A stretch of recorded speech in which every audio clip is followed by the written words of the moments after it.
O estresse, a ansiedade, a angústia podem contribuir para o desenvolvimento de um outro problema de saúde, a gastrite nervosa. O nosso cérebro exerce um enorme efeito sobre o nosso sistema digestivo e não é à toa que quando a saúde mental e a também emocional não vão bem, diversas disfunções como a gastrite aparecem. Quem vai falar com a gente sobre esse assunto é o Dr. Nelson Marfil, especialista em endoscopia. Olá, Dr. Nelson, que prazer recebê-lo. Como vai? Tudo bem? Bom dia, tudo bem? Tudo bem com você? Tudo bem com seus ouvintes? Tudo ótimo. Muito bom ter o senhor aqui com a gente. Dr. Nelson, por que as emoções elas refletem tanto no nosso organismo? Olha, é uma verdade. Sabe que, principalmente nesse período de pandemia, onde as pessoas têm passado por estresse, por insegurança, por ansiedade, são liberados do nosso organismo alguns hormônios que podem afetar o funcionamento, principalmente do tubo digestivo. Não sei se você já ouviu falar de pessoas que têm os órgãos de choque.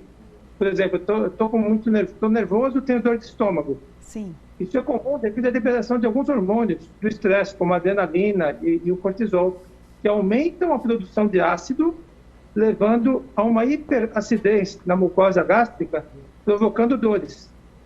Pode provocar também azia, vômitos? Exato. Os sintomas principais do que chamamos de gastrite nervosa são principalmente uma irritabilidade, dores de cabeça, má digestão, náuseas, vômitos e epigastralgia, podendo chegar também àquela queimação atrás do peito, que a gente chama de pirose. Sim, sim. Doutor, existem tipos de gastrite? Sim, são vários tipos de gastrite. Além da gastrite nervosa, que também é conhecida como dispepsia funcional. Por que funcional? Quando a gente faz um exame endoscópico, uma endoscopia, de um paciente com esse tipo de gastrite, muitas vezes não encontramos grandes alterações que justifiquem os sintomas do paciente. Então, é aquele paciente que tem uma dor muito intensa e durante a endoscopia observamos uma gastrite discreta ou até mesmo um exame normal. Mas existe também a gastrite autoimune, onde o organismo cria anticorpos contra a mucosa do estômago, causando uma gastrite. É a gastrite causada por uma bactéria chamada Helicobacter pylori. Temos as gastrites causadas por medicamentos, a gastrite medicamentosa, e vai por aí afora. São vários tipos de gastrite. Entendi. Doutor Nelson, o que a gastrite ela causa nos nossos órgãos, né? Corrói, é um tipo que corrói, ela causa uma ferida? Exatamente, pode chegar a esse ponto. O que acontece? O estômago, ele tem uma mucosa preparada para receber ácido. Só para você ter uma ideia, o ácido gástrico, esse suco gástrico, chega a um pH de 1,5 a 2, que é comparável à acidez do ácido muriático. Sabe aquele ácido de limpeza? Sim. É um ácido potente. É o mesmo ácido produzido no estômago. A mucosa do esôfago, que é esse tubo que vai da garganta até o início do estômago, ela não pode receber ácido. É uma mucosa que está acostumada com alcalinidade, pH 6,5 a 7. Então, quando a pessoa tem uma gastrite, pode haver um refluxo do ácido do estômago subindo para o esôfago e causando queimação.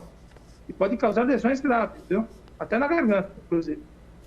Doutor, e como saber se esse problema vai ser recorrente? Qual a estratégia, qual o ponto de partida para a pessoa falar, caramba, eu tenho que procurar uma ajuda médica?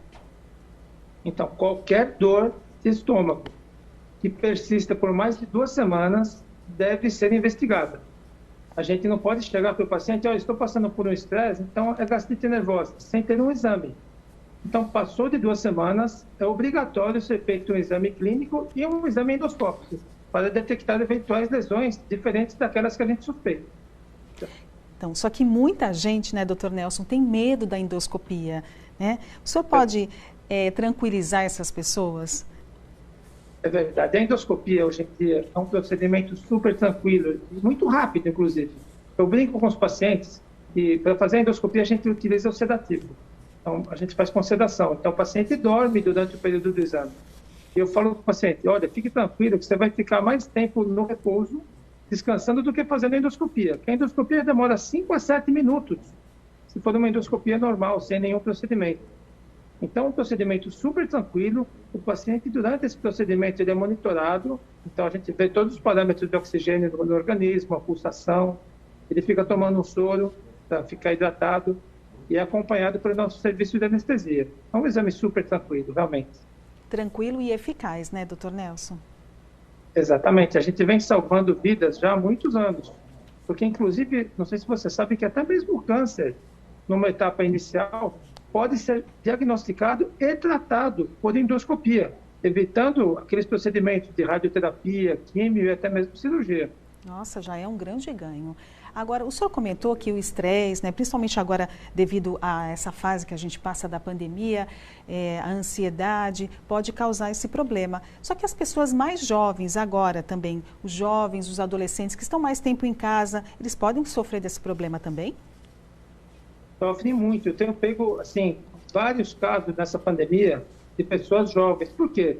É o pessoal mais produtivo, que fica preso em casa devido à pandemia.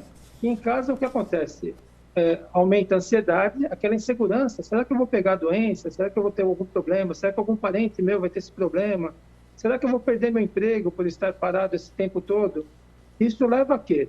Uma má alimentação, as guloseimas, né, que estão sempre à disposição em casa, uma diminuição na atividade física e um aumento no peso. Esse aumento no peso é um negócio muito interessante. Quando a gente engorda, o estômago ele é empurrado para cima. Então, a gordura abdominal empurra o estômago para cima, aumentando o refluxo. Porque a gente tem uma válvula aqui entre o estômago e o esôfago, que ela é empurrada para cima e aumenta o refluxo de ácido, podendo causar as famosas doenças do refluxo, as esofagites. É importante ressaltar também, né, doutor Nelson, que a partir do momento que for constatado algum problema, existe tratamento. Tratamento, exatamente. As gastrites nervosas, que são o principal tema de hoje, elas devem ser tratadas de uma forma global, ou seja, com medicamentos e cuidar da parte emocional do paciente. Então, eu sempre sugiro em pacientes que passam por essa situação a terem uma consulta, um aconselhamento psicológico para fazer um diagnóstico do que está acontecendo, né? E tentar outras técnicas, como técnicas de relaxamento, meditação, e muitas vezes também é necessário entrarmos com algum medicamento que a gente chama de psicotrópico, os ansiolíticos, por um período muito curto, para que o paciente possa enfrentar esse período da doença.